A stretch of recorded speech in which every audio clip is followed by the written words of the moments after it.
अशी नवनवीन कीर्तने व प्रवचने ऐकण्यासाठी आमच्या चॅनलला लाईक, शेअर व सबस्क्राईब करा. धाव घाली आई, धाव घाली आई, आता पहाती सकाळी.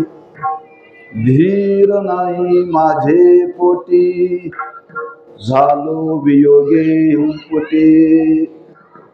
करावे शीतळ बहु झाली हळहळ, धीर नाही माझे पोटी, झालो वियोगे हुंपुटी. तुका म्हणे डोई, तुका म्हणे डोई, कै ठेवी नहे पायी. धीर नाही माझे पोटी, झालो वियोगे हुंपुटी. पांडुरंगा करू प्रथम नमन, दुसरे चरण संतांच्या. त्यांच्या कृपादानी कथेचा विस्तारू, बाबाजी सद्गुरु दास तुका. नमो ज्ञानेश्वरा, नमो ज्ञानेश्वरा, निवृत्ती उदारा सोपान देवा. नमो मुक्ताबाई त्रिभुवन पावनी, आद्यत्रे जननी देवाची. नमो सद्गुरु तुकया ज्ञान दीपा, नमो सद्गुरु सच्चिदानंद रूपा. नमो सद्गुरु भक्त कल्याण मूर्ती, नमो भास्करा पूर्ण कीर्ती. धाव घाली आई, धाव घाली आई, आता पहाती सकाळी. धीर नाही माझे पोटी, झालो वियोगे हिंपुटी. श्रीमंत जगद्गुरु श्री तुकोबाराय शेवेला घेतलेल्या भंगातून भगवंताचा धावा करतात. का धावा करतात, कशा करता धावा करतात, त्याचा एक विचार या अभंगातून महाराज समाजाच्या समोर प्रगट करतायत. आजच्या सेवेचं प्रवृत्ती निमित्त चालू असलेला हा उत्सव, नवरात्र उत्सव सर्वत्र चालू आहे. आणि त्या नवरात्र उत्सवाच्या निमित्ताने सर्वत्र 9 दिवस आपल्या आपल्या परीनं काही पूजा विधी साधना केली जाते. जशी ज्याची बुद्धी, जसा ज्याचा अधिकार, त्या त्या परीनं हा उत्सव आज केला जातो. पण या खरं उत्सवाचं रूप काय आहे हे काही अंशाने जाणून घेण्याची गरज आहे. हा कालाच्या ओघामध्ये ते बदलत चाललेलं आहे. बरं,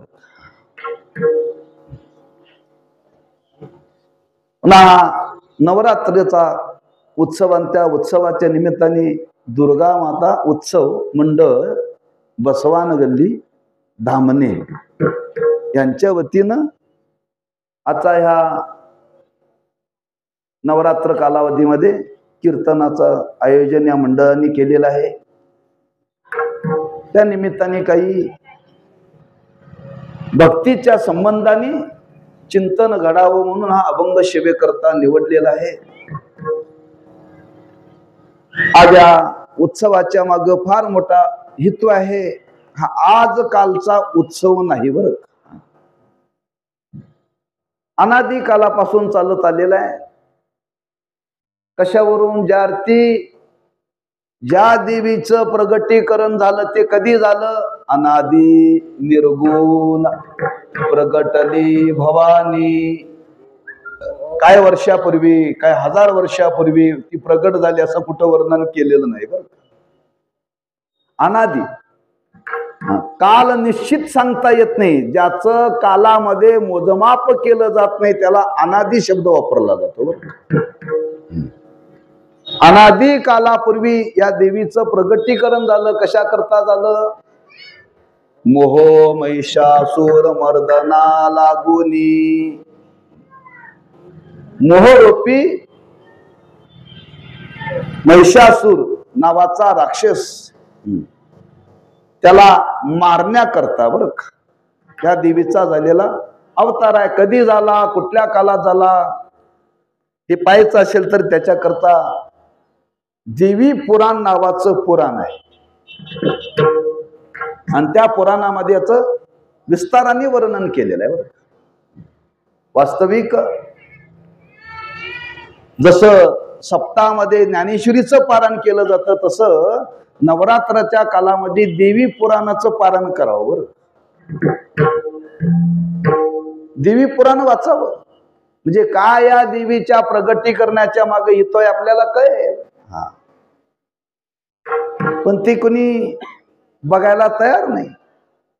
मग काय काय ठिकाणी त्या नवरात्र कालावधामध्ये 9 दिवस देवी भागवत कथा आयोजित केली जाते. बरं का, देवीची अनंत रूप आहे.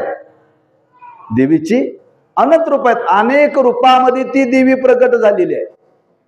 कधी झाली, कशी झाली, कोणाकरता झाली, त्याचा विस्तार त्या पुराणामध्ये दिलेला आहे. बरं का, पण कमीत कमी एवढं तरी नवरात्र उत्सव करणाऱ्याला माहिती असावं की देवी पुराण आहे. एवढं तरी माहिती असलं तर पुष्कळ. आणि त्या देवी पुराणामध्ये या देवीचं महात्म्य सांगितलेलं आहे. बरं का, मग देवीचं महात्म्य सांगितलेलं आहे. त्या देवीची उपासना केली पाहिजे. कोणी केली पाहिजे? सर्वांनीच केली पाहिजे. देवीची उपासना सर्वांनीच केली पाहिजे. किंबहुना आज समाजामध्ये त्या देवीच्या उपासनेची गरज आहे. जर आज सामाजिक, राजकीय आणि धार्मिक या संबंधाने जर बोलायचं ठरलं तर देवीच्या उपासनेची गरज आहे. राज्य करायचं असेल, समाज स्थिर राहावा असं वाटत असेल आणि धर्मकारणामध्ये धर्माची उन्नती व्हावी असं वाटत असेल तर देवी नाम शक्तीची उपासना केली पाहिजे. बरं का, आणि याचा अनेक थोर पुरुषांनी आदर्श समाजाच्या समोर ठेवलेला आहे. त्यात प्रसिद्ध आपल्याला माहिती आहे छत्रपती शिवाजी राजे स्वराज्याची स्थापना करण्याकरता त्यांनी देवीची उपासना केली. बरं का, देवीची उपासना केली, लक्षात ठेवा.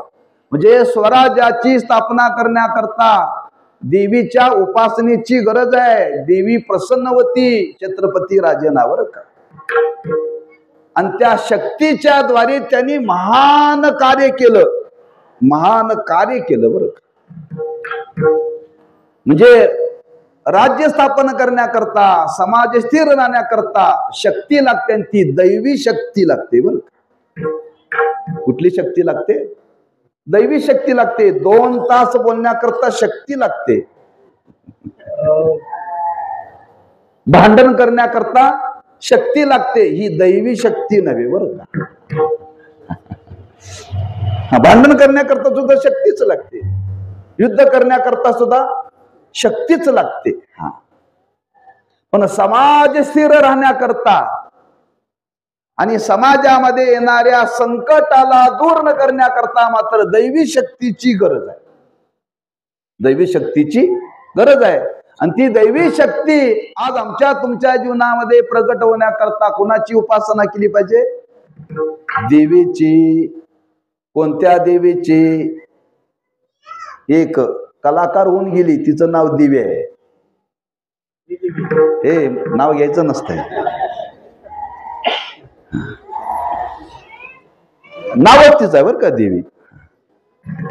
का त्याचे काही लोक चाहते आहेत.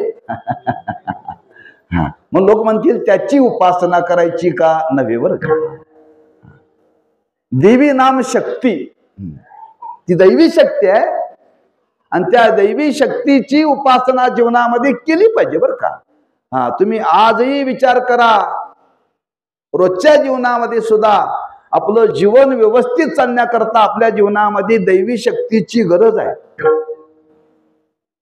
दैवी शक्ती जी जर आपल्या जीवनामध्ये उपासना नसेल तर माझं मत आहे प्रपंच सुद्धा नीट होत नाही.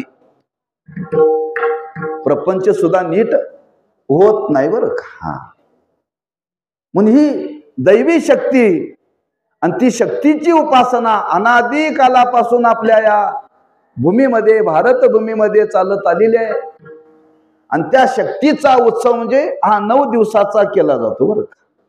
9 दिवसाचा केला जातो. त्याच्याकरता एक स्वतंत्र शक्तीची उपासना करणारा संप्रदाय, त्याला शाक्त संप्रदाय म्हणतात. जसा शैव संप्रदाय, जसा वैष्णव संप्रदाय, तसा शाक्त संप्रदाय केवळ देवीचीच उपासना केली जाते बरं. पण आपल्या साधू संतांनी हा संगम साधलेला आहे, समन्वय साधलेला आहे, लक्षात ठेवा. आणि तो समन्वय साधून आज आम्हा तुम्हाला प्रेरणा देतात की आज प्रत्येकाच्या जीवनामध्ये दैवी शक्ती जागृत झाली पाहिजे. आणि ती दैवी शक्ती जागृत होण्याकरता त्या देवीची उपासना घडली पाहिजे. आणि ती कशी घडली पाहिजे? त्याचं पावित्र्य सांभाळून घडली पाहिजे. पावित्र्य सांभाळून घडली पाहिजे. म्हणून बघा, नवरात्र उत्सव सुरू होण्याच्या आधी घर शुद्ध करावं लागतंय. घर काय काय करावं लागतंय? या महिला मंडळानं बेटा अगदी गोधड्या धुण्यापासून, गोधड्या धुण्यापासून, हे दिवाळीला गोधड्या धुत नाहीत, गुढीपाडव्याला गोधड्या धुत नाहीत बरं का. अनेक सण आहेत.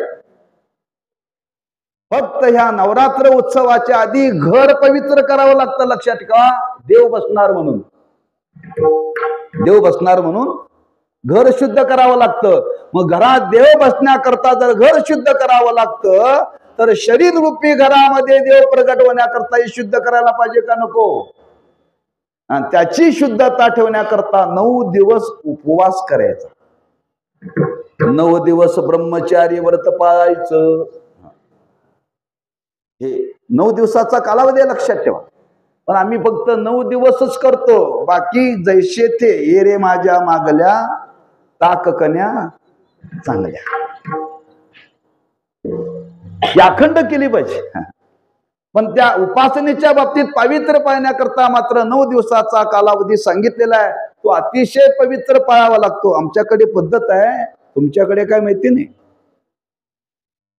ज्याने 9 दिवस उपवास करायचा त्याने पायामध्ये 9 दिवस चप्पल सुद्धा घालायचं नाही बरं. चप्पल घालायचं नाही. कुणाच्या घरातलं पाणी प्यायचं नाही, कुणाच्या अंथरुणावरती बसायचं नाही, गावाची वेस ओलांडायची नाही. आमच्या गावच्या पद्धत आहे, देवीचीच आमच्या गावचं ग्रामदैवत आहे अंबाबाई. हा पथ्य सांगितलं, लक्षात ठेवा. 9 दिवस एवढं पावित्र्य सांगितले, फार पावित्र्य सांगितले. त्याने रोज ब्राह्मण मुहूर्तावरती स्नान केलं पाहिजे, रोज नदीला स्नान केलं पाहिजे. बरेच लोक जातात बरं का. देवीला रोज नदीचं स्नान करून त्या पूजेला नदीचं पाणी आणलं जातं आमच्या इथे रोज देवीला. आणि शेवटी नवरात्र उत्सव उठल्यानंतर पुन्हा देवीला नदीला घेऊन जातात बरं का. म्हणजे 9 दिवसाच्या कालामध्ये एवढं पावित्र्य पाळलं जातं. पावित्र्य पाळलं जातं. आमच्या ते एक महिला आहे, ती 9 दिवस फक्त सकाळी तीर्थ घेते, बाकी काय घेत नाही बरं का. आज सकाळी वाटीभर तीर्थ घेतलं की उद्या सकाळी वाटीभर तीर्थ, असं नवरात्र करते. सांगण्याचा भाव आहे पावित्र्य पाळावं लागतं. म्हणजे ही उपासना आहे आणि या उपासनेतून त्या देवीची प्रसन्नता प्राप्त होण्याकरता हे पावित्र्य आहे. हे दांभिकतेनं पाळून चालत नाही बरं का, देखावा चालत नाही. अगदी शुद्ध भावाने जीवनामध्ये ते पाळलं पाहिजे. शुद्ध भावाने जीवनामध्ये ते पाळलं पाहिजे. म्हणून तुकोबारांनी वर्णन केले, तुका म्हणे नको वरपंग देवा, तुका म्हणे नको वरपंग देवा, यावी माझी सेवा भाव शुद्ध.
तुका म्हणे नको वर पंग देवा, घ्यावी माझी सेवा भाव शुद्ध.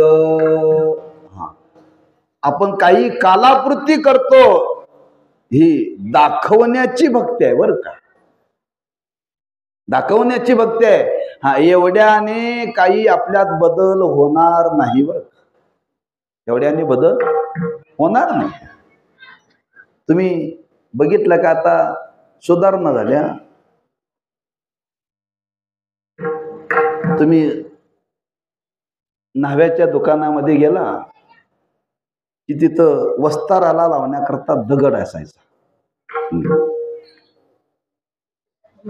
आणि त्या दगडावरती तो वस्तारा घासायचा.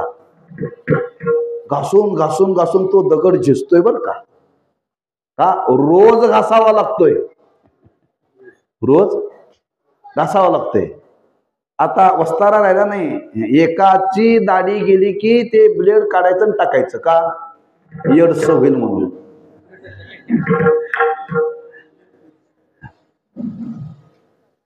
पण एका वस्ताऱ्यावरती सगळ्यांच्या दाढ्या, पण तो वस्तारा रोज घासावा लागतो. तुम्हाला एवढं सांगायचंय त्यातलं. हा, एका वस्ताऱ्यावरती 1000 लोकांच्या दाढ्या केल्या जातात, रोज वस्तारा घासावा लागतो. आमचा 9 दिवसच घासला जातोय हो. नवरात्र म्हणजे 9 दिवस, वर्षभर हे घासलं पाहिजे, लक्षात ठेवा. हा, वर्षभर वर्षानुवर्षी ही उपासना केली पाहिजे, हे साधना केली पाहिजे. हा, तर कुठं आपल्यात बदल होईल, परिवर्तन घडेल. म्हणजे ही दीर्घकालाची साधना आहे. म्हणजे दोन्ही गोष्टी घडतात त्याच्यामध्ये, समाजाचं कार्य घडतं आणि ते घडत असताना ती झिज घडते, लक्षात ठेवा. म्हणजे झिजावं लागतं, दगडाला झिजावं लागतं त्या वस्ताराला धार येण्याकरता. तसं ही साधना जीवनामध्ये घडण्याकरता, आपल्या साधनेला धार येण्याकरता आयुष्य झिजवावं लागतं, शरीर झिजवावं लागतं, इंद्रिय झिजवावी लागतात, मन झिजवावं लागतं. सगळं हे करावं लागतं, लक्षात ठेवा. आणि अशी जर उपासना जीवनामध्ये जर घडेल तर आपल्या जीवनामध्ये ती दैवी शक्ती प्रगट होईल बर का. देवीच्या रूपाने ती आज नांदते, पण देवीच्या रूपाने नांदणारी ही शक्ती प्रत्येकाच्या हृदयामध्ये प्रगट होते बर का. तुम्ही पहा, यांचं चरित्र पाहण्यासारखं आहे. रामकृष्ण परमहंस हे देवीचे उपासक होते, देवीचे उपासक होते. एकदा विवेकानंदांना वाटलं, म्हणले स्वामीजी मला देवीचं दर्शन घडेल का. सांगितलं एवढं सोपं नाही म्हणले. नाही, माझी इच्छा आहे, माझी इच्छा आहे की मला एकदा देवीचं दर्शन घडलं पाहिजे. आणि त्यांच्या इच्छेकरता त्यांनी देवीचं दर्शन विवेकानंदांना घडवून दिलं. आणि घडवून दिलं, तुझ्या इच्छेकरता दिलं, पण एवढ्याने तुझं पूर्णत्व होणार नाही बर का, त्या मनाची साधना करावी लागेल, असं स्वामींनी विवेकानंदांना सांगितलं.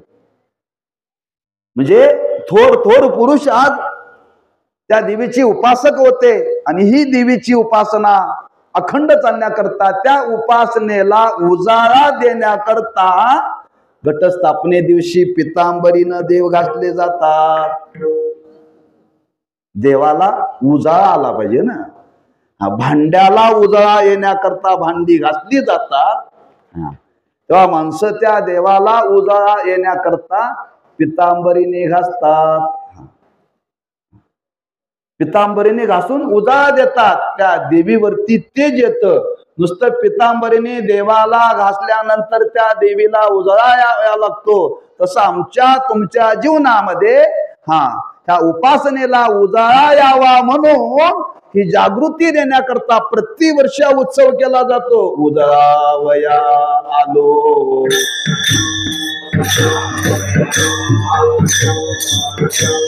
उजळावया आलो वाटा, खरा खोटा निवाडा, खरा खोटा निवाडा,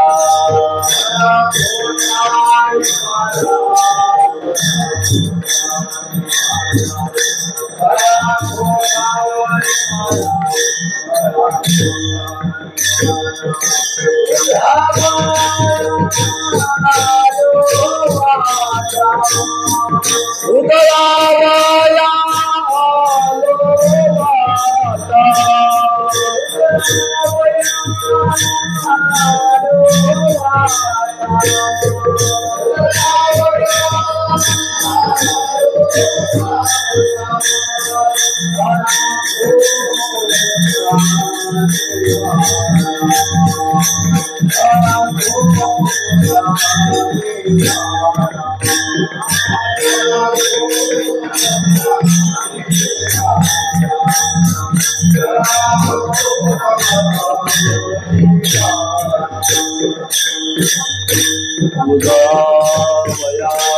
आलो वाटा.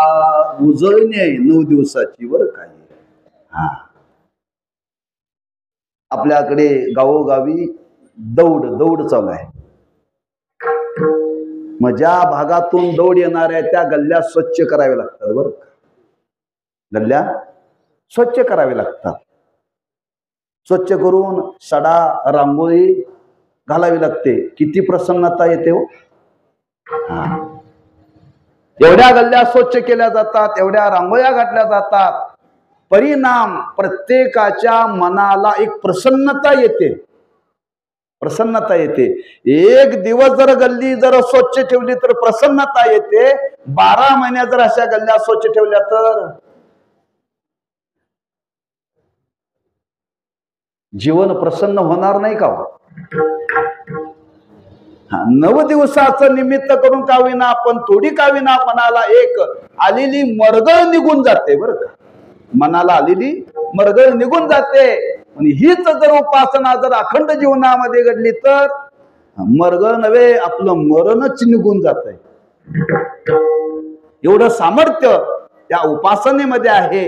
अशी त्या देवीची उपासना करावी, त्या देवीचं दर्शन व्हावं. पण कधी होईल त्याच्याकरता भक्त व्हावं लागेल आणि भक्त होऊन तिचा धावा करावा लागेल. मग कोणता भक्त व्हावा लागेल त्याच्याकरता 4 भक्त सांगितले. आर्त, अर्थार्थी, जिज्ञासू, ज्ञानी असे 4 भक्त सांगितले. बरं का. मग त्या देवीचा धावा करायचा, त्या देवीचं दर्शन आपल्याला जीवनामध्ये व्हायचं आहे. मग त्याच्याकरता भक्त कोणता पाहिजे. आर्त भक्त झालं पाहिजे. आर्त, अर्थार्थी, जिज्ञासू, ज्ञानी असे 4 सांगितले. बरं का. प्रत्येकचं लक्षण भगवंतानी गीतेमध्ये केलेलं आहे. आर्त म्हणजे आर्तता, भेटीची तीव्रता ज्याच्या अंतःकरणामध्ये आहे त्याला आर्त म्हणतात. आणि अर्थार्थी म्हणजे पैशाच्या इच्छेने केली जाते त्याला अर्थार्थी भक्त म्हणतात. आणि उद्धाराच्या दृष्टीने केली जाते त्याला जिज्ञासू म्हणतात. आणि निर्निमित्त केली जाते त्याला ज्ञानी म्हणतात. आपण पहिल्या क्रमांकात आहोत. आपण पहिल्या क्रमांकात आहोत सगळेजण. बरं, आपल्याला त्या देवीचं दर्शन करावं, आपल्यावरती त्याची कृपा व्हावी, याच्याकरता काय अंतःकरणामध्ये निर्माण झालं पाहिजे. कमीत कमी त्याच्या दर्शनाची ओढ निर्माण झाली पाहिजे. किती ओढ निर्माण झाली पाहिजे. एवढी निर्माण झाली पाहिजे ओढ तैसे झाले माझ्या जीवा, केव्हा भेटशी केशवा. अनेक उदाहरण तुकोबरांनी दिलेले बरं का. कन्या सासुराशी जाय, मागे परतोनी पाय, तैसे झाले माझ्या जीवा, केव्हा भेटशी. म्हणजे त्या भगवंताच्या भेटीची ओढ अंतकरणामध्ये निर्माण झाली पाहिजे. ओढ निर्माण झाल्याशिवाय देव भेटत नाही. गप्पा मारून भेटत नाही. तेवढी ओढ व्हावी लागते निर्माण. लक्षात ठेवा. किती ओढ. अनेक उदाहरण दिलेत. ज्ञानोबांनी उदाहरण दिलेले आहे. तृषा लागली या जीवनाते ओढी, तृषा लागली या जीवनाते ओढी,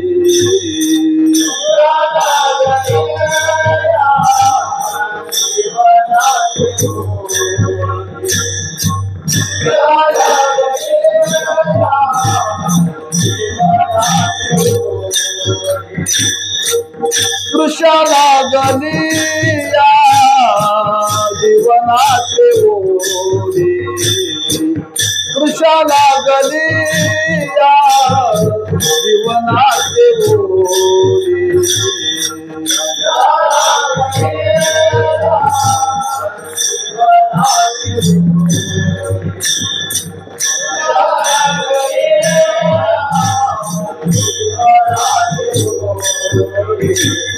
तैशी तुझी गोडी लागोया जीवा, तैशी तुझी गोडी लागोया जीवा, आविता गे माय विटेना, आविता गे माय विटेना. लागोया जीवा,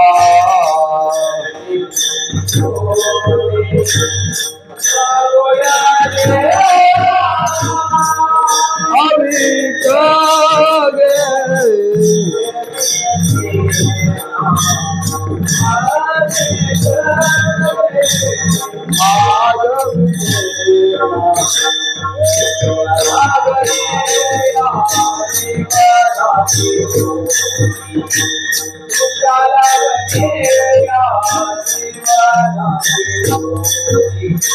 तृषा लागली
तृषा लागलिया जीवनाते ओढी, तैशी तुझी गोडी लागोया या जीवा. तैशी तृषा म्हणजे तहान. जीवनाते ओढी, जीवन म्हणजे पाणी. ताण लागल्यानंतर ताण भागवण्याकरता पाणी लागतं बरं का. पण ती ताण कशी लागावी लागते? अशी ताण लागावी लागते, अशी ताण लागावी लागते. त्याला त्या पाण्याकरता शोध घ्यावा, शोध घ्यावा. तो शोधामध्ये असावा बरं का. ताण लागावी आणि पाणी कुठे मिळू नये. तो प्रत्येकाला विचारावं पाणी मिळेल का, पाणी मिळेल का. लोक म्हणते पाणी नाही, पर्यायी आम्ही काहीतरी देऊ, पर्यायी काहीतरी देऊ. हा, तो म्हणतोय पाणी पाहिजे बरं का, पाणी पाहिजे. एवढी ताण लागलेली, एवढी ताण लागलेली आहे. ते म्हणतोय मला जर आता पाणी नाही मिळालं तर मी जगू शकत नाही. हा, पाण्या वाचून आता माझा प्राण जाईल, एवढी त्या संबंधाने तृषा नाम इच्छा निर्माण व्हावी बरं का. म्हणजे पाण्याशिवाय आता जगू शकत नाही, त्याला पाणीच लागतं बरं का, दुसरं काहीही चालत नाही. तैशी तुझी गोडी लागोया जीवा, तहान लागल्यानंतर त्या तहान निवृत्ती करता पाणीच लागतं, पर्याय चालत नाही बरं का, पर्याय चालत नाही. अशी तीव्रता, अशी ओढ अंतःकरणामध्ये, मग ती आर्त भावनेनं निर्माण झाली तरी चालेल. इथं उद्धाराचा संबंध आज घेऊ नका. आज माणसं आर्त भावनेनंच देवाची भक्ती करतायत, आर्त भावनेनंच. अगदी किती 99% आर्त भावनेनंच माणसं देवाकडे येतात. संकट चतुर्थीचं व्रत करतात, कशाच्या पोटी करतात? तो आर्त भावनेनंच, संकट निवृत्त व्हावं म्हणून, संकट निवृत्त व्हावं म्हणून. तसं आपल्या जीवनामध्ये काही प्रसंग आलेले आणि त्या प्रसंगाच्या निवृत्ती करता आज त्या देवीची गरज आहे. कशाचे प्रसंग आलेत आपल्या जीवनामध्ये? कशाचे प्रसंग आले? तो दिवसेंदिवस अधर्म वाढायला लागलाय. हा, हे समाज दिवसेंदिवस अधर्माच्या अधीन चालले, लक्षात ठेवा. फार मोठं संकट आज जगावरती येत आहे, फार मोठं हे संकट येत आहे. कोणी त्या मानाने आज जाग नाहीये, जाग नाही, लक्षात ठेवा. एका साधूंनी दिले, मी राजकारण म्हणून बोलत नाही बरं का, धर्म कारण म्हणून आपल्याला सांगतो. त्या व्हॉट्सअपवरती एका साधूंनी सांगितलंय, हा, त्याचं मत बरं का, त्यांनी सांगितलं जो हाताला मत टाकेल तो पापाला मत टाकेल. एवढं परकड सांगितलंय बरं का. हा, मुलाखत घेतलंय एकाने. हा, जो कोणी हाताला मत टाकेल पापच वाढेल जगात, त्याच्या जीवनामध्ये पापच होईल, अधर्म वाढायला. मला एवढंच सांगायचंय बरं का. माझा बोलण्याचा राजकारणाशी संबंध नाही, माझा संबंध धर्माशी आणि अधर्माशी, पहिल्यांदा लक्षात ठेवा. हा, अनेकांनी आज मत मांडलेली, ते लक्षात ठेवा. हा, हे राजकीय लोकच आज समाजामध्ये अधर्म वाढवायला लागले, पण आम्हाला कळायला तयार नाही. आदली दिवशीच्या मतदानाच्या दिवशी, आदली दिवशी एक बाटली दिली की माणसं धर्म आणि अधर्म जाणतच नाहीत बरं का. आणि 5 वर्ष हाय हाय करतात. 5 वर्ष हाय हाय करतात, लक्षात ठेवा. हा, दिवसेंदिवस आपल्या देशावरती, समाजावरती फार मोठं संकट यायला लागले. आणि या संकटाला तोंड देण्याकरता आज समाजामध्ये दैवी शक्तीची गरज आहे, दैवी शक्तीची गरज आहे. आणि ती दैवी शक्ती जर समाजामध्ये यावी असं वाटत असेल तर तुकोबाराय म्हणतात, आर्त भावनेनं त्या आईला हाक मारली पाहिजे.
धाव घाली आई आता पाहतीस काही.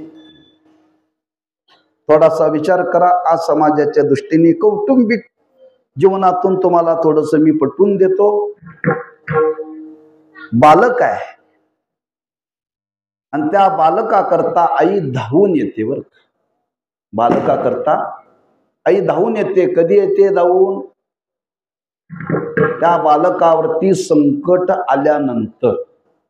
त्या संकट काळामध्ये ते बालक आईला हाक मारत. त्या हाक मारण्याच्या माग किती अर्थता आहे ती जन्म देणारी आई जाणते. बर का, आई जाणते का ती हृदय आहे, आईचं हृदय आहे. बालकाच्या अंतकरणामध्ये आता काय निर्माण झालेलं आहे हे आईलाच कळतं. तसं समाजाच्या अंतकरणामध्ये काय निर्माण झालेलं आहे हे त्या आईला कळतं. बरं, पण आर्त भावनेनं हाक मारावी लागेल. आर्तता. आज आपण ही उपासना करतो, भक्ती करतो, पण तेवढी आर्तता, तेवढी तळमळ, तेवढी जिज्ञासा आज आमच्या तुमच्या अंतकरणामध्ये नाहीये. पण तुकोबाराय मात्र आर्त भावनेतून हे व्यक्त करतात. बरं का, आर्त भावनेतून हे व्यक्त करतात. अनेक अभंगातून हे वर्णन केले. पांडुरंगे येयो पांडुरंगे जीवाचे जीव लगे पांडुरंगे. तिथं वर्णन केले. बरं का, पांडुरंगे म्हणजे आईला, आई शब्द रंगे. ज्ञानोबारांनी वर्णन केले. रंगा येई ओ येई रंगा येई ओ येई विठाई किठाई माझे कृष्णाई का नाही रंगा येई ओ येई विश्वरूप विश्वंबरे. ती व्यापक आहे. ती आई व्यापक आहे, लक्षात ठेवा. त्या देवीचं वर्णन तिथं संतांनी केलंय. म्हणजे त्या देवीला, त्या आईला हाक मारावी लागते. कधी? दुःखाचा प्रसंग आल्यानंतर, संकटाचा प्रसंग आल्यानंतर, अधर्म वाढल्यानंतर. आज त्याचीच गरज आहे, बाकी कोणाची गरज नाही. का अधर्माला दूर करण्याकरता जे सामर्थ्य लागतं ते दैवी शक्तीमध्ये आहे. आणि हे देव दैवी शक्तीने प्रगट होतात, लक्षात ठेवा. दैवी शक्तीने प्रगट होतात. म्हणून तर भगवंताने वर्णन केले. काय वर्णन केले? काय श्लोक 4 अध्यायातला? संभवामी युगे युगे यदा यदा हि धर्मस्य ग्लानिर्भवति भारत अभ्युत्थान तदात्मानं सृजाम्यहं परित्राणाय साधूनां विनाशाय च दुष्कृतां धर्म संस्थापनार्थाय संभवामि युगे युगे. देव जो प्रगट होतो कशा करता होतो? धर्माची संस्थापना करण्याकरता, अधर्माला बाजूला सारण्याकरता जे सामर्थ्य आहे ते देवाच्या ठिकाणी, इतरांच्या ठिकाणी ते नाहीये. एक विचारा. दुसरा विचार आपल्याला सांगतो. त्याला शास्त्रामध्ये 2 शब्द वापर, एक समष्टी आणि एक वेष्टी. समष्टी आणि वेष्टी. हा समाजाच्या जगाच्या दृष्टीने विचार केला जातो त्याला समष्टी म्हणतात, आणि व्यक्तिगत विचार केला जातो त्याला व्यष्टी म्हणतात. हा समाजामध्ये जसा धर्म वाढत चाललेला आहे तसा आमच्या तुमच्या शरीरामध्ये सुद्धा वाढत चाललेला आहे. मग त्याच्यावरती मात करण्याकरता आपल्या अंतःकरणातली शक्ती जागी झाली पाहिजे. व्यष्टी शरीर व्यक्तिगत विचार करा, व्यक्तिगत विचार करा. हा आपल्याही अंतःकरणामध्ये संचार झाला पाहिजे. कुणाचा? देवाचा. मग संचार कधी होईल? त्या मानाची तळमळ असेल तर, तळमळ असेल तर बरं का. म्हणून तर तुकोबारांनी देवाकडे प्रार्थना केली आहे, संचरोनी राये हृदयी माझ्या, संचरोनी राही हृदयी माझ्या. हे देवा माझ्या हृदयामध्ये संचार कर, माझ्या हृदयामध्ये प्रगट हो. का आपल्याही त्या शरीरामध्ये दैवी शक्ती आणि आसुरी शक्तीचं वर्णन केले. आसुरी शक्तीला बाजूला करण्याकरता दैवी शक्ती, आणि त्या दैवी शक्तीच्या संबंधाने आपल्याला आपल्या स्वरूपाचं यथार्थ ज्ञान झालं पाहिजे. लक्षात ठेवा, ती प्रत्येकाच्या हृदयामध्ये जागृती झाली पाहिजे. मग त्याच्यामध्ये दोन प्रकाराने जागृती केली जाते, एक योग मार्गाने केली जाते आणि एक ज्ञान वा भक्ती मार्गाने केली जाते. योग मार्गाने जी शक्ती जागी केली जाते त्याला म्हणतात कुंडलिनी. त्याला काय म्हणतात? कुंडलिनी. तिला देवीची उपमा दिल्यावर तुम्ही त्याच्याकरता 6वा अध्याय वाचा. ती जागी करावी लागते, आणि ती कुंडलिनी जागी करण्याकरता शरीर गरम करावं लागतं. शरीर गरम करण्याकरता गॅसवर बसून चालायचं नाही, खालून आगली लावून चालायचा नाही. ती कुंडलिनी जागी करण्याकरता प्राणायामाने आत शरीर गरम होतं बरं का. प्राणायाम करण्याने तुम्ही करून बघा. प्राणायाम करण्याने आत शरीर गरम होत आहे. ती शक्ती जागी, कुंडलिनी जागी करण्याकरता प्राणायामाची साधना सांगितली, आणि शरीर एवढं गरम होतं, ते गरम होता एवढी गरमी, एवढी उष्णता वाढते. त्या उष्णतेचा परिणाम ती कुंडलिनी जागी होते. पण एका दिवसाचं काम नाही. उद्या सकाळी तुम्ही बसाल आणि संध्याकाळी केलीला ऍडमिट करावं लागेल. ती पायरी नाही, पायरी नाही बरं का. लक्षात ठेवा. म्हणून ही उपासना आहे, 9 दिवसाची उपासना आहे. म्हणजे एका भक्तीतून दुसऱ्या भक्तीत, दुसऱ्या भक्तीतून तिसऱ्या भक्तीत, तिसऱ्या भक्तीतून चौथ्या भक्तीत, एका टप्प्याटप्प्याने साधना करावी लागेल. एकाएकी ती देवी धावून येणार नाही. ती देवी धावून येणार नाही. तेवढी आर्तता त्याच्यातून ती प्रगट व्हावी लागते. म्हणून योग साधनेने जशी कुंडलिनी शक्ती जागी होते, तशी आज शरीरामध्ये ती दैवी शक्ती, ते आपलं स्वरूप, आणि समाजामध्ये सगुण साकार रूपाने त्या देवीचं प्रगटीकरण, याच्याकरता ज्ञानाची आणि भक्तीची गरज आहे. म्हणून त्याचं वर्गीकरण भक्त वर्गामध्ये केलेलं आहे. आर्त, बर का. आर्त भावनेनं आज आपण त्या देवाची भक्ती केली पाहिजे. गरज आहे बर का याची. जीवनामध्ये गरज आहे, समाजाला गरज आहे. आपल्याला काही संकट आलं की आपण त्या देवाचा धावा करतो. कुणी केला? द्रौपदीने केला. द्रौपदीने धावा केला बर का देवाचा. एवढा धावा केला, आणि शेवटी देव प्रगट झाले. कोणत्या प्रसंगामध्ये आलं? एक महान पतिव्रता आणि त्या पतिव्रतेच्या पतिव्रता भंगाचा व्रताचा भंग होण्याची वेळ आली बर का. म्हणजे धर्म, पतिव्रता नावाचा धर्म आहे आणि तो स्त्रियांनी पाळायचा असतो आणि तो धर्म आज आपण जतन केला पाहिजे.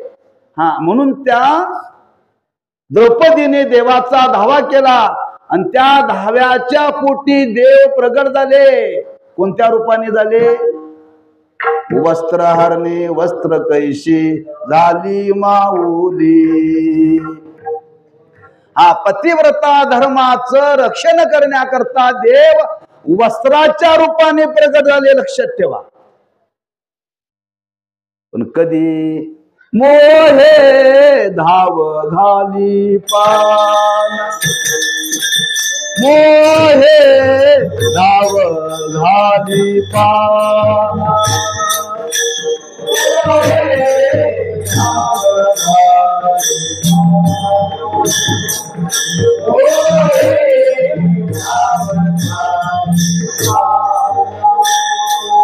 मोहे धाव घाली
नाव घेता पंढरी राणा धाव घाली.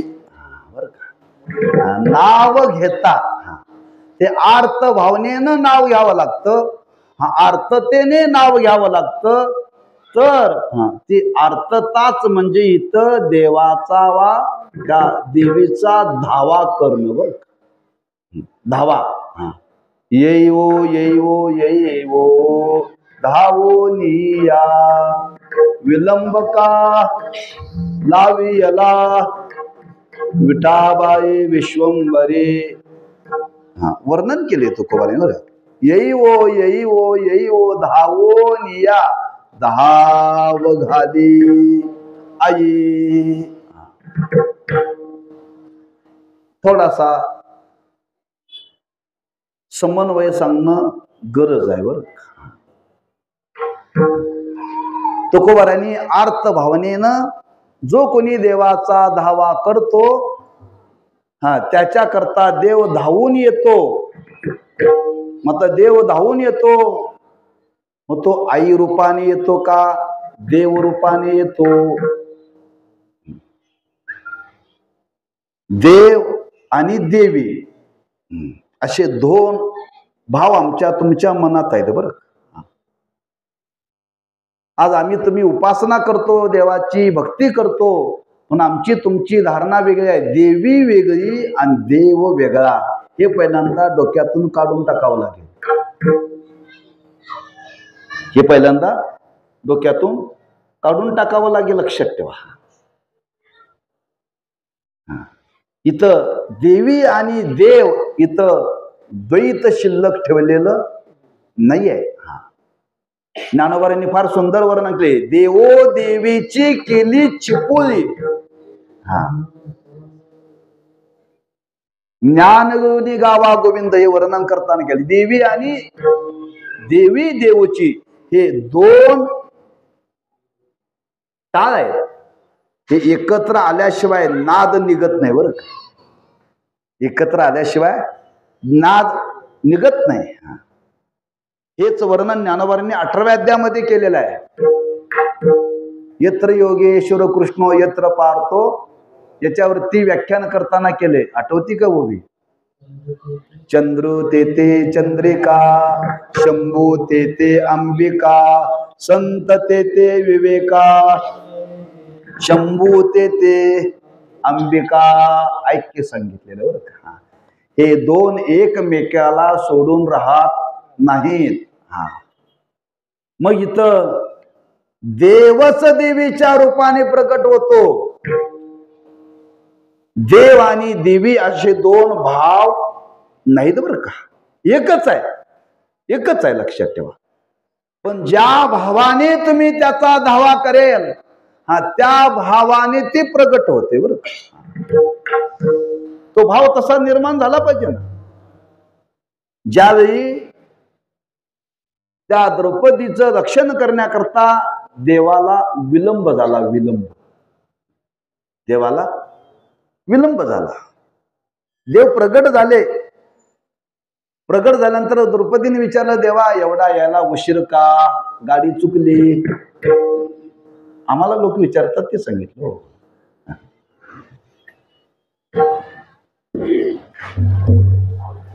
देवाने सांगितले, बघ तू हाक मारलीस वैकुंठीच्या, मी वैकुंठातून निघालो. तेवढ्यात तू म्हणली द्वारकेच्या, मला द्वारकेत जावं लागलं. द्वारकेतून निघालो. तेवढ्यात तू म्हणलीस पंढरीच्या, मला पंढरपूरला जावं लागलं. मग शेवटी म्हटलीस हृदयीच्या, तेव्हा मी हृदयात प्रगटलो. हे जर पहिल्यांदा हृदयीच्या जर म्हटले असते तर मी तिथंच प्रगट झाला असतो. पण पहिल्यांदा तुझा भाव काय? वैकुंठीच्या, मला वैकुंठातून यावं लागलं. ज्या भावाने हाक मारली त्या भावाने देव येतो.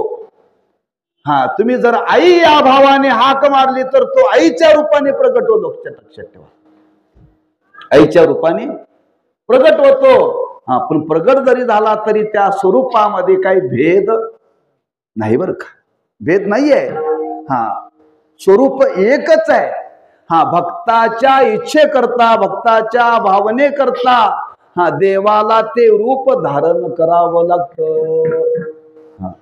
तुकोबाराने वर्णन केले, ज्याने ज्याने जैसे ध्यावे तैसे व्हावे कृपाळे.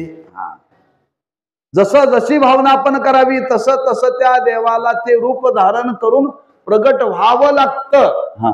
आज दैवी शक्तीच्या रूपाने आज समाजामध्ये त्या शक्तीची गरज आहे. आणि शक्तीची गरज असल्यामुळं तिची जर उपासना करायची असेल तर आपल्याला आई म्हणूनच उपासना करावी लागेल. आई म्हणूनच उपासना करावी लागेल आणि ती आर्त भावनेतून करावं लागेल. आणि आर्त भावनेतून जर ती उपासना केली तर महाराज म्हणतात त्या धावा, ती आर्त भाव पाहून ती देवी प्रगट होते. म्हणून इथं तुकोबाराय वर्णन करतात, धाव घाली आई आता पाहतीस काही, माझ्या अंतकरणाची अवस्था काय झाले हे तू पाहतीस का? जगामध्ये काय चालले हे तू हे पाहतीस का? हे पाहत राहणार का तू? हे असंच चाललेलं तुला हे बघावं वाटतं का? असं होत असेल तर सांग, माझ्या जीवाची अवस्था अशी निर्माण झालेली आहे, आणि तू जर पाहत राहत असतील आणि मी तुझा धावा करत असेल आणि तुला जर येण्याकरता विलंब होत असेल तर माझी अवस्था कशी आहे?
नीर नाही माझे पोटी, झालो वियोगे हिमपोटी. त्या देवीच्या भेटीची निर्माण झालेली जी एक अंतकरणाची अवस्था आहे त्याला काय म्हणतात?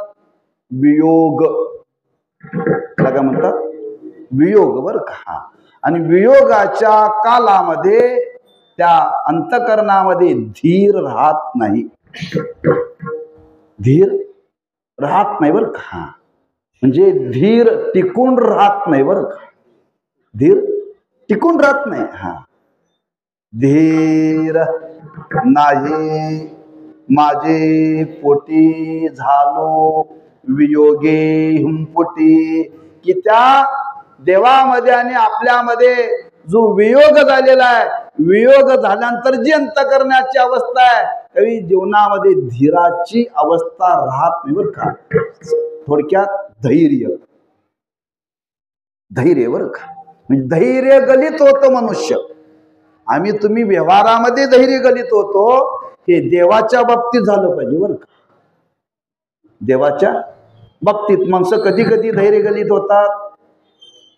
तुम्हाला अटॅक आला आणि दवाखान्यात नेलं, डॉक्टरने सांगितलं नो गॅरंटी, नो गॅरंटी, तेव्हा काय अवस्था होते? धीर राहत नाही, धीर राहत नाही. मी आता मरणार, मी आता मरणार. ही अवस्था देवाच्या बाबतीत झाली पाहिजे, ही अवस्था देवाच्या बाबतीत झाली पाहिजे, लक्षात ठेवा. म्हणजे धीर आमच्या जीवनामध्ये निघून जातो. प्रापंचिक जीवनामध्ये, दुःखाच्या प्रसंगामध्ये, संकटाच्या प्रसंगामध्ये इथं तुकोबाराय वर्णन करतात, त्या देवाची, त्या देवीची भेट माझ्या जीवनामध्ये होत नाही. आता माझ्या जीवनामध्ये धीर राहिलेला नाही, धीर नाही माझे पोटी. पोटी म्हणजे अंतःकरण. जिथं जिथं संतांच्या वाङ्मयामध्ये पोट शब्द येतो तिथं तिथं बहुतेक अंतःकरण असा अर्थ करायचा बरं. तुका म्हणे वाव पोटी, वाव म्हणजे अंतःकरण, पोट म्हणजे हे दिसणारं पोट नव्हे बरं. धीर नाही माझे पोटी, पोट घेतलं तर त्याची संगती लागत नाही बरं का. म्हणून पोट शब्दाचा अर्थ इथं अंतःकरण. त्या अंतःकरणामध्ये धीर राहत नाही, म्हणजे त्या देवाच्या भेटीची एवढी इच्छा निर्माण व्हावी लागते, एवढी इच्छा निर्माण व्हावं लागते. आता धीर जीवनामध्ये राहत नाही बरं का. झालो वियोगे पोटे, आणि एवढ्या आर्त भावनेनं जर आपण त्या देवाची वा देवीची उपासना केली, धावा केला, तर महाराज म्हणतात ती प्रसन्न होते, प्रगट होते. एरवी प्रगट होत नाही. म्हणून आपल्या जीवनामध्ये त्या भगवंताची भेट व आपल्यावरती कृपा व्हावी असं जर वाटत असेल तर तुकोबाराय म्हणतात या आर्त भावनेनं, या पद्धतीनं आपण त्या देवाची भक्ती केली पाहिजे, तर हे शक्य आहे. एरवी शक्य नाही. हा भाव मनी मानशी घेऊन तुकोबाराय इथं वर्णन करतात. धाव घाली आई आता पाहतीस काही, धीर नाही माझे पोटी, झालो वियोगे हिंपुटी. विठोबा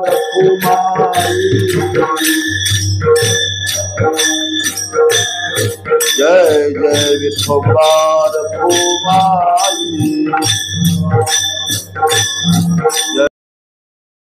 धाव घाली आई आता पाहतीस काही, धीर नाही माझे पोटी, झालो वियोगी हिंपुटी. पूर्ण अभंगाचा भाव जर आपण पाहिला तर या अभंगातून आर्तता प्रगट केलेली आहे.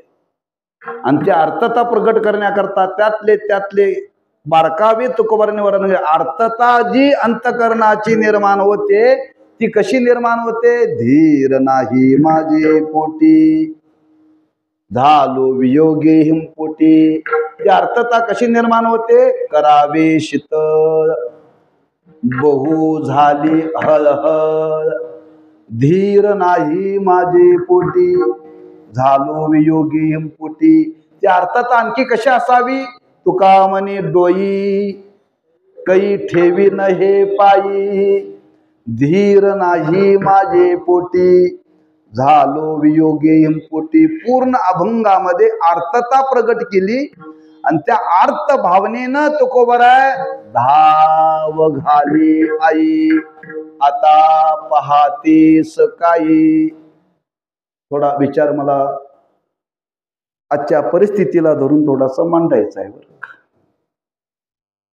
आज सर्वांनी त्या आईची उपासना केली पाहिजे, धावा केला पाहिजे, पण संघटित होऊन केला पाहिजे.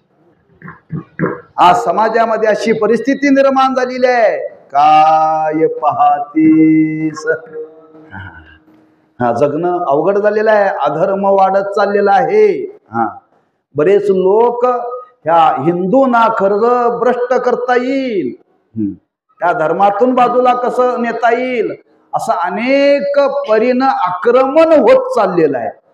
तेव्हा आईला सर्वांनी धावा केला पाहिजे. पाहतीस काही एकट्याने करून चालायचं आणि संघटित झालं पाहिजे. संघटित होण्याकरता काय झालं पाहिजे? हेवे दावे बाजूला ठेवले पाहिजेत. एकट्याच्या धावेनं आई येणार नाही. सर्वांनी मिळून धावा केला पाहिजे. त्याच्याकरता त्या धर्माकरता सर्वांनी जागं राहिलं पाहिजे. आणि हे कोणाचं काम आहे? समाजाचं काम आहे. त्यातल्या त्यात कोणाचं काम आहे? तरुणांचं काम आहे. तारुण्यामध्ये रक्त गरम असतंय बरं. तारुण्यामध्ये रक्त गरम असते. ते गरम असलेलं रक्त शेताच्या बांधाकरता खर्च करू नका. गरम असलेलं रक्त भिंतीच्या आड्याकरता खर्च करू नका. मी काय सांगतो लक्षात ठेवा बरं का. तारुण्यामध्ये जे रक्त आहे ना ते गरम असतं. आणि त्या रक्ताच्या पायी आज माणसं भांडतात. कशा करता? इतबर जागे करता, पैशा करता. आणि तेच रक्त धर्माकरता खर्च करा. तेच रक्त धर्माकरता खर्च करा. आणि सर्वांचं रक्त जर एकत्र आलं तर आई प्रगट व्हायला वेळ लागणार. मग मी शब्द वापरला, संघटित व्हा. हेवे दावे बाजूला ठेवा. जातीचा विचार करू नका, संप्रदायाचा विचार करू नका, कुठल्या राजकीय पक्षाचा विचार करू नका. धर्माकरता बर का. जी आज परिस्थिती निर्माण होत चाललेली आहे, मी त्याचा विस्तार करत नाही. वर्तमानपत्रामध्ये भयानक येते, लक्षात ठेवा. इतके भयानक प्रसंग येतात, ते ऐकल्यानंतर आपल्या मनाला हिंदू म्हणून घेण्याची लाज वाटते. लाज, लक्षात ठेवा. काय समाजामध्ये घडत चाललेलं आहे. आपण एका बहिणीचं, एखाद्या स्त्रीचं रक्षण करू शकत नाही. त्याच्यापेक्षा मेलेलं बरं. त्याच्यापेक्षा मेलेलं बरं, लक्षात ठेवा. म्हणून आज संघटित झालं पाहिजे. आणि संघटित होऊन त्या धर्माकरता सर्वांनी ही सांघिक उपासना केली पाहिजे. ही साधना केली पाहिजे. आणि अशी सांघिक उपासना करून त्या देवीचा धावा केला पाहिजे. आजच्या परिस्थितीला समाजामध्ये काय चाललंय दिसत नाही का? चांगलं दिसतं. या जगामध्ये काय चाललंय देवाला कळत नाही म्हणता. न सांगता तुम्हा कळो येते अंतर. विश्वी विश्वंबर परिहारचे न लगे. मग कळत, मग का प्रगट होत नाही? जेवढी आर्तता अंतकरणामध्ये निर्माण झाली पाहिजे. ती आर्तता खरी आहे का खोटी आहे याची चाचपणी झाल्याशिवाय देव प्रगट होत नाही. तुकोबाराय बोलून गेले, तुका म्हणे मज कळते चाचणी. तसं देव सुद्धा बघत. ही माणसं आज धावायला लागलेत, धावा करायला लागलेत. पण कोणत्या भावनेनं? धर्माच्या भावनेनं का स्वार्थापोटी? धर्माकरता आपण हे धावलं पाहिजे. एवढी अर्थता निर्माण झाली पाहिजे, लक्षात ठेवा. त्या महाभारतातला प्रसंग आहे. पांडव वनवासामध्ये होते. आणि वनवासामध्ये असताना त्या पांडवांना वाटलं देवाला भोजनाकरता बोलवावं, जेवायला बोलवावं. आता बोलवावं, ठीक आहे. प्रत्येकाला कामं वाटून दिली. कुणी काय काय करायचं. त्या धर्मराजाने भीमाला सांगितलं, देवाला आमंत्रण द्यायचं काम तुझं बरं. आमंत्रण देण्याचं काम तुझं. हरकत नाही, मला काय चिंता करू नका. देवाला आणायची जबाबदारी माझ्याकडे. महाराजाला कीर्तनाला आणायची जबाबदारी माझ्याकडे. महाप्रसादाची जबाबदारी अशी प्रत्येकाला कामं दिली की नाही. हो 7 वाजले 7:30 वाजले, महाराज म्हणजे येतील, तुम्ही काय चिंता करू नका. तसं स्वयंपाक तयार झाला. धर्मराजांनी विचारलं, अरे काय भीमा कुठं आहे? म्हणले पानं तयार केली का? पानं मांडा म्हणले. पानं मांडली, आता बसायचं आहे. म्हणले झाली का पानं मांडून? हो. कुठं आहे देव? म्हणले सगळी पानावरती बसून बसा, फक्त देवा करता एक पान शिल्लक ठेवा. अरे तो कधी येणार तुम्ही चिंता करू नका म्हणले. सगळी पूर्ण तयारी झाली आणि पूर्ण तयारी झाल्यानंतर भीम दादा अंगणात गेले आणि ती गदा खांद्यावर होती आणि ती गदा गर गर गर गर गर फिरवली आणि आकाशामध्ये फेकली आणि आकाशामध्ये फेकल्याने देवाचा धावा केला. देवा लवकर धावून ये, नाहीतर गदा डोक्यात घेऊन प्राण सोडतो. देव गदा घेऊनच खाली आले. धाव झाली धाव झाली. त्यातली अर्थता मला सांगायची आहे बर का. म्हणून थाप मारत राहू सतत बर का. असू दे. म्हणजे अशी अर्थता अंतकरणामध्ये निर्माण झाली की देव प्रगट होतो. तेव्हा आज समाजामध्ये त्या दैवी शक्तीची आज समाजाला गरज आहे. काय समाजामध्ये चाललेलं आहे हे देव जाणतो, पण त्या शक्तीच्या रूपाने आज त्याचं प्रगटीकरण समाजामध्ये होण्याकरता तुकोबारायांना एक समाजाला जाणीव करून द्यायची आहे. एवढी अर्थता अंतकरणामध्ये धारण करा.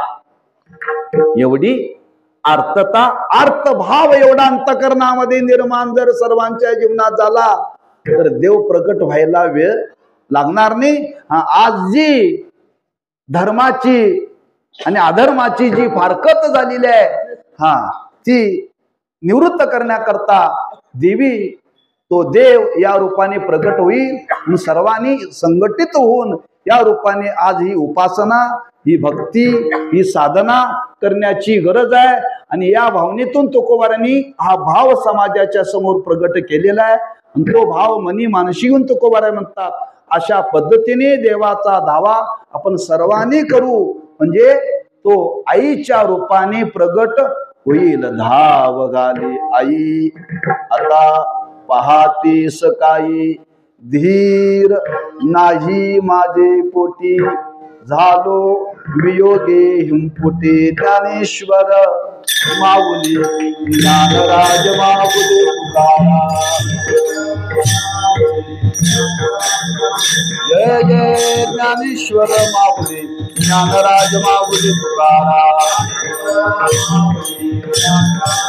जय जय ज्ञानेश्वर माऊली ज्ञानराज माऊली तुकारा.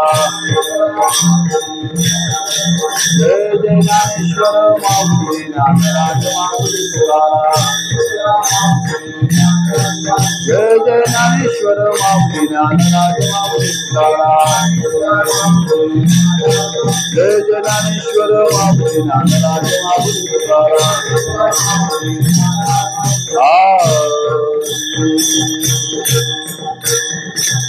धाव घाली आई आता पाहती सकाळी, धीर नाही माझे पोटी, झालो वियोगी पोटी. करावे शीतळ बहु झाली हळ हळ, तुका म्हणी डोई काही ठेवी नहे पायी.